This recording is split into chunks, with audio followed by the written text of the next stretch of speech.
85 વર્ષની ડોશીમાં હતા ને, બિચારાથી ઉભું નતું થવાતું, કશું થતું નતું ને, તો ખોડિયાલ મારું નિવેદ કરવાનું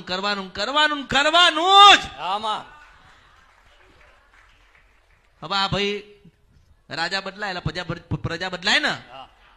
રાજાએ જે કર્યું તું એ પ્રજાને ખબર નથી, પણ પ્રજાને ખબર હોય કે હા રાજા આ કરતા હતા તો પ્રજાને કરવું જોઈએ ને.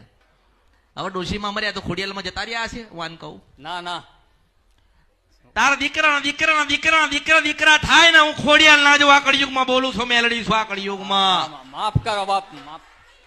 ડોશીમાં તો ખોડિયાલમાં એના માટે મૂકીને ગયા છે કે માતાજી મારા દીકરાનું ધ્યાન રાખજો, માતાજી મારા દીકરાને ડગલે ને પગલે રહેજો, માતાજી મારા દીકરાને દુઃખ ના પડે તમે જોજો.